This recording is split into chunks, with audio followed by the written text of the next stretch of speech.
Good morning, everybody, and welcome to Turning Towards Life. This is Lizzie and Justin. We're live on Sunday, the 29th of December, 2019. And you may be listening live, in which case, hello. And you could almost always be listening on podcast as well, and any other means that technical Justin has managed to publish us on in the world. So welcome wherever you are listening from, and maybe you're here for the first time, maybe you've been following us all along, or somewhere in between, and we're just so grateful for your presence here. We are live, as I say, which means this is unrehearsed. This morning's bit of hooker by crook getting here is that I've just been being puked on by my little baby girl as I was trying to get online and trying to hand her over to my husband after breastfeeding her. And I feel like we're really living the by hook or by crook story and just keeping turning up, which is amazing. So it's I think our 119th time. Is that right, Justin? Something like that. So it's a really big number now, and it's got that big because we come here whatever the weather, and we do this every Sunday. And so far, I think we missed one when my daughter was just born, Justin, is that right? Which we had a pre-record for, so we didn't really miss it for everyone, but we missed it for ourselves for 1 week, and somehow then we carried on, which is completely miraculous to me. And each week we have a source chosen alternately by one of us. And this week Justin has chosen this wonderful, brilliant source by Claire Petit-Mangin, maybe. I don't know if she's French or just inherited some French name or something. And we will be talking to each other without any kind of rehearsal or any practice of or even knowing what each other thinks about this. So that's the spirit in which to listen as well, is in this kind of openness and curiosity of what comes, because we don't know what's going to come. So anyway, you are very welcome here. And Justin, it's lovely to be here. And thank you for making this all happen from your part as well and bringing this source. It's really beautiful. You're welcome, Lizzie. Good morning, everyone. I loved your instruction, your invitation, Lizzie, to how to listen, because I think there's how we speak about it, and then there's how the practice of listening that we can all enter into together. One of the things that strikes me about all of these sources when we read them is that there's so much in them, but there's also so much that happens that's not necessarily in the source itself, but which comes from being in relationship around it, which that we discover in our own particular way as we talk about it. And so, of course, you could listen that way too. You could listen to discover what happens for you as you hear what we read, and also as you there's everything that comes for everyone who's listening as we talk with one another, the source that we make by our talking. And it's just struck me for the first time, Lizzie, that another thing you could do is if you're listening to Turning Towards Life and you find either a source or our conversation about it inspiring, is to do the same as we're doing, but with other people, which is take the source and talk with people about it. Or invite other people to listen to this conversation and then talk together about what happens from this conversation, that we can spread this practice of interpreting together and being in dialogue together very widely. So I am very cold this morning. I've just come back from a swim in the pond on Hampstead Heath, which I managed to do just between waking up and coming onto the beginning of this call. So I'm warming up with a cup of tea, and if you hear me or see me slurping away, you'll know why that is. And this source that we're going to read, I came across at the end of a really beautiful exhibition. There's an artist, Finnish Icelandic artist called Olafur Eliasson, and he's had an exhibition on for a long time at the Tate Modern Art Gallery in central London. And as well as his amazing art, at the end of the gallery, they have a room with sort of like a pinboard that's about 60 feet long. And on the pinboard are hundreds and hundreds of photographs, articles, images, ideas, all kinds of things that have inspired him and his team who work in his studio. And this was one of them. It was right in the middle of the pinboard. I spent a day there just sort of soaking up, reading and soaking in it. And this is one of the ones that really struck me. And I think her name is indeed Claire Petit-Mangin. I think she's French, so this is from her. I consider the loss of contact with our lived experience as the main root of the malaise that affects our society.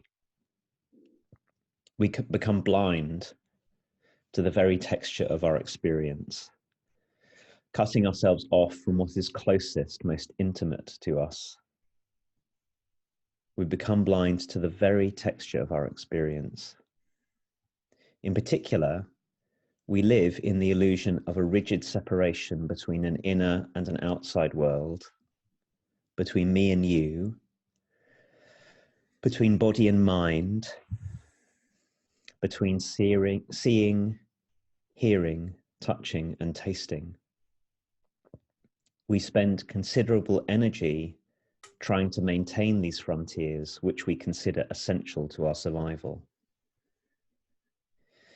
In the rare moments where our tensions dissipate, these rigid boundaries fade, opening up a vast space. We can sometimes have a glimpse of this. One day there's a book, a song, an encounter, or a special light in the morning through the foliage, and suddenly you surrender. You lay down your arms. Recovering contact with this tender dimension is a huge relief. When we're less on the defensive, less anxious to protect our borders, we become more loving. We regain our integrity, our dignity.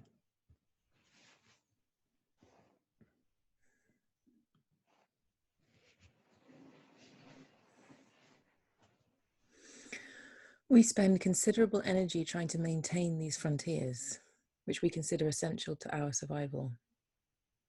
In the rare moments when our tensions dissipate, these rigid boundaries fade, opening up a vast space. We can sometimes have a glimpse of this.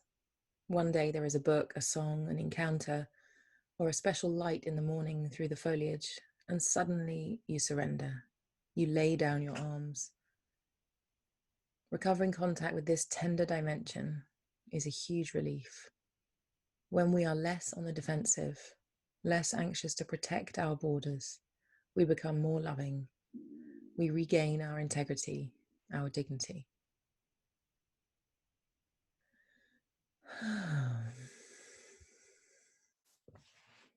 One of the things that really moved me the first time I saw this, and it was this one piece, Lizzie, in the midst of a huge, surrounded by other things, was her observation that our feeling of separateness, which certainly for me, my goodness, it's so easy for me to feel separate from everything and everyone, with giant consequences, that this feeling of separateness is actually maintained for many of us by an active bearing of arms. Where she says, sometimes we find ourselves laying down our arms. That, and this is a revelation for me when I start to see that to feel separate is really a defensive move. It's a way of protecting myself from feeling too much. Really. It's a way in which I try and manage my own experience. Mm. And what's surprising about it is that it doesn't feeling separate, and all of for me, feelings, I'm sure this is true for many people, that our feeling of separateness comes with all kinds of suffering. It comes with a aloneness. It comes with a detachment from our own lives. It comes with a kind of self-forgetting. At least this is my experience. And most of the time, it doesn't feel like something I'm doing. It feels like a way that things are. And these words come to me so strongly because they say, hold on, the sense of rigid separation between all of these different things, between inside and outside, between me and you, between all of my senses, is something that's being brought about by a kind of action that I'm taking that's sort of faded into the background because it's so familiar for me. And there are these moments, and in fact, I've talked about this last week, but I'm just back from swimming in the pond. I'm still really cold. And I know that when I enter in the water,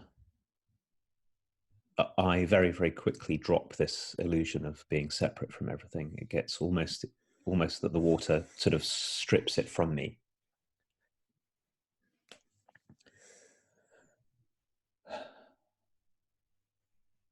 It's such a relief to find that I'm not different from everything else, that I'm not on the outside. I'm always on the inside of things. Yeah. I feel particularly moved by the way that Claire talks about becoming blind to the very texture of our experience. And somehow just that line helps me see how blind I am. And it fuels this kind of curiosity to think of what is a texture of my experience. Like, a texture is something that's very feelable. It's very intricate, but it's this, the feeling of something, you know, when you see something and you have to just give it a touch just to know what it really is, because visually it doesn't kind of satisfy enough just to see it. You have to kind of touch it to know what it is. And I feel like that being a gateway to what you're saying, which is a freedom that comes from our non-separateness, even if it's a glimpse, as she says, it's such a relief. And what this paints for me is this possibility that if I might come close to the texture of my experience, really to see what it's like to be this life now in my senses, in the texture of things,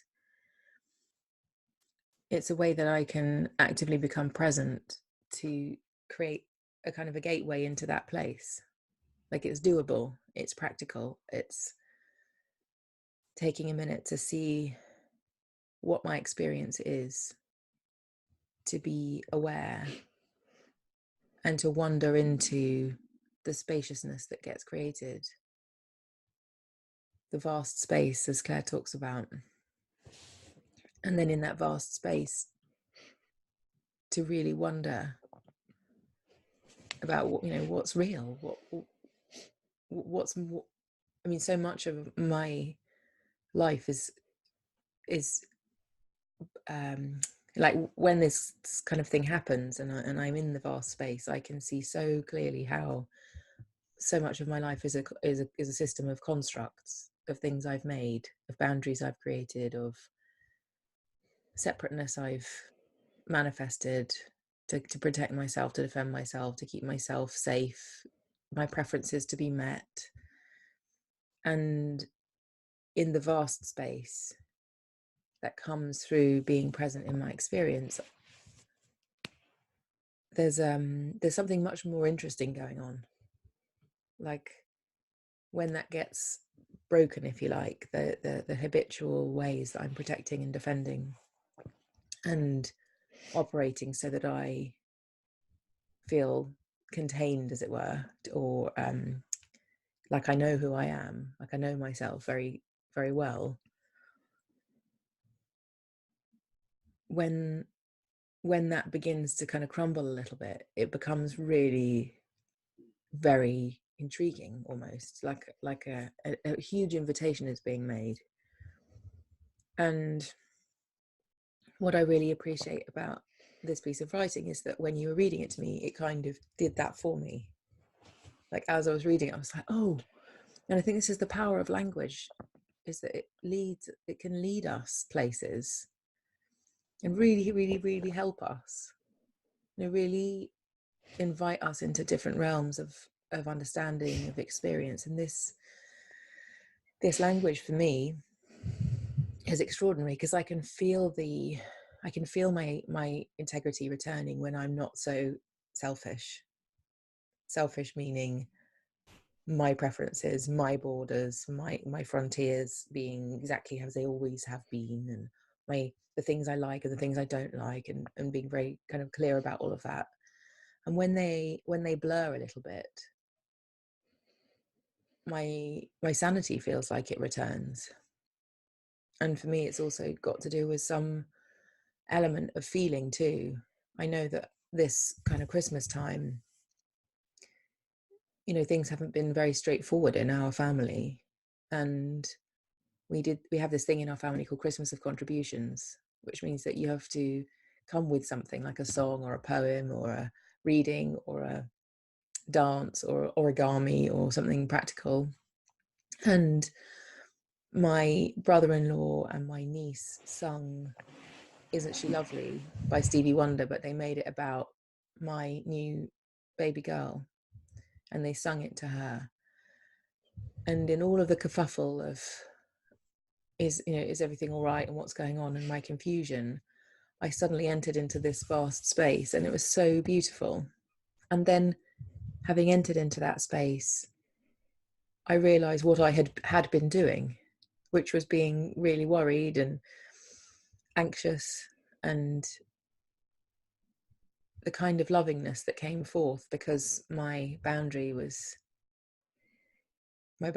were questioned by something that was very heartfelt and very beautiful, was like the deepest relief, like having a drink in when you've been walking for however long in a desert kind of feeling. And I think this is what this is speaking of, is that there is a well of refreshment beyond our defensiveness and beyond our stories. And I feel completely welcomed into that right now. And I'm so grateful to Claire for writing this, and grateful for you being the kind of person that stands and really looks and really receives what's being given in these things, in these exhibitions and people's writings.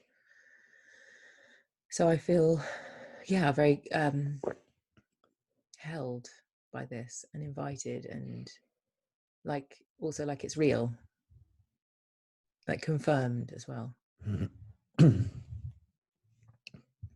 It's so beautiful hearing you talk about your experience of receiving this song from your family. There's something in what Claire writes about one of the ways sometimes that this happens is one day there's a book or a song or an encounter or a special light, and suddenly we find ourselves surrendering. And I recognize that so much in myself. I didn't even know, Lizzie, that I was defended. I didn't even know that my way of being in the world was a kind of giant protective act.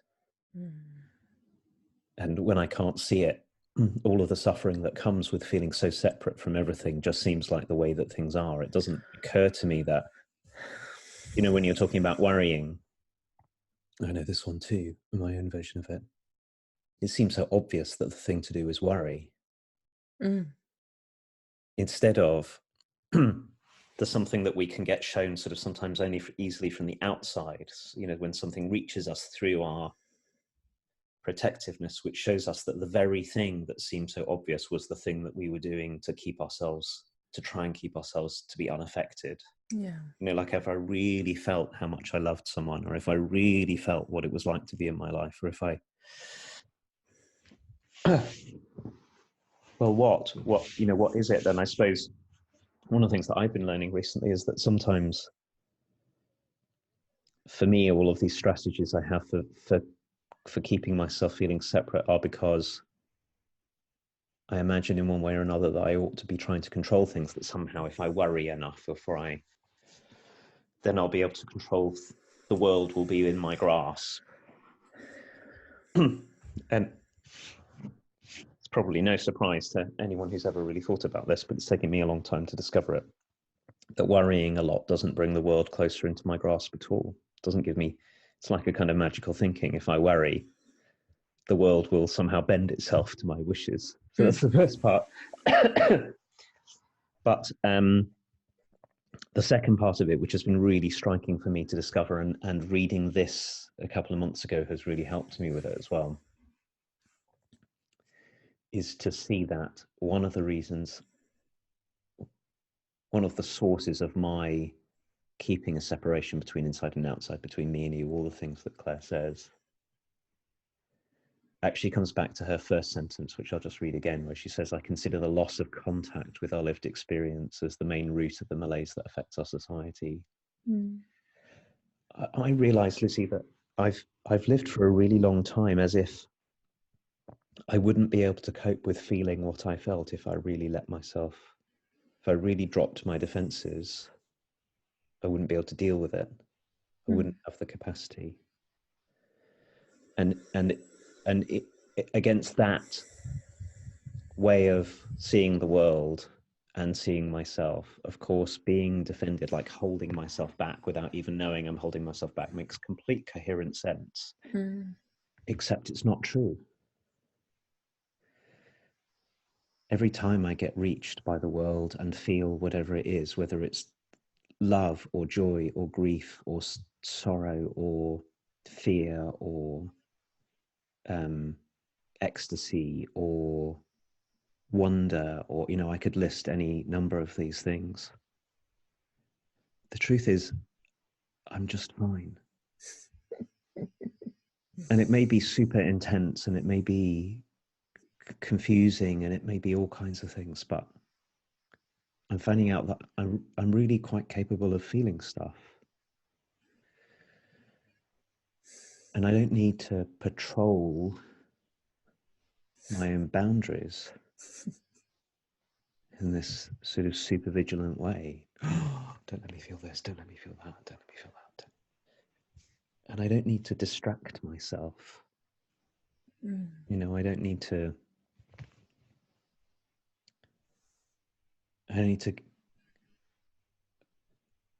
pick up a phone and look at it to stop myself from feeling the feeling of being right where I am, or I don't need to numb out, and I don't need to do any of those things. But they are they're so habitual, and they're so, for me, unless I really practice and watch, and that's one of the reasons why I swim, because the cold of the pond, and actually the colder the better, kind of shows me again, but it's not the only thing that shows me that my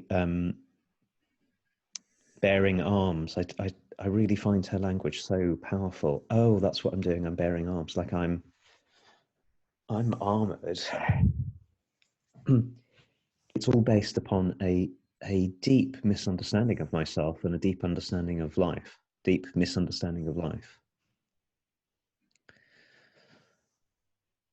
And the line of this that moves me so much is the line near the end where she says, when we're less on the defensive, we become more loving. And I can see that so much. I've been thinking since I posted this text on our Facebook group a couple of days ago about a circumstance that I'm in where there's someone who's really cross with me for something that I did. And in patrolling my borders like this, like, I won't let any of that in. I won't be able to deal with the feeling of what it feels like to have someone feel that way towards me. My capacity to respond in a loving way that's loving to both of us is massively diminished. And mostly what I do is spiral around in feeling ashamed and feeling self-judging and self-critical and feeling afraid, all of which just is an amazing strategy. Now I read this, it's an amazing strategy for staying away from the tenderness of being in relationship with another human being and feeling together what it might be like to navigate our way through. Yeah. As you were talking, I just realized my version of that is to imagine what's going to happen and then think that it's true, and convince myself that it's true. So not do the thing that would lead to the thing happening that I think is going to happen, as in not go to the place to the house where I think it's going to be horrible because I believe that my story about it being horrible is completely true. And then working on my defensiveness, my worry, my anxiety as best I can with support, frankly, from other people. And then realizing that I'd made the whole thing up and being willing to admit I'd made the whole thing up out of an imagined worst case scenario of, as you say, me not being able to handle it. And reaching there, and not only is it, I can handle it, but there's nothing for me to handle. like really undone in terms of what I project onto something and what actually happens. They're actually two very, very, very different things. And so it just shows me how the worrying strategy that we were talking about and my imagination often are an armor against things that don't exist as well. Like if I am there with the person who's cross with me and I think they're just gonna annihilate me and I'm gonna feel such crippling shame that I'll probably die or something, that is different to what actually happens. And yet I wouldn't know that if I hadn't let my borders become fuzzy and gone there anyway through faith and through loving and probably support from other people. And so there is a chance that I could just stay away from it all if I believed my borders and if I believed my frontiers. I would just shy away from all the hard stuff that I've imagined is hard. And yet it's either way more dealable, withable than I thought, or it doesn't even exist. I mean, that's how powerful my creation of world is. So that I can imagine myself into things that just simply aren't happening or won't or were never going to happen. And that holds me in a defended space.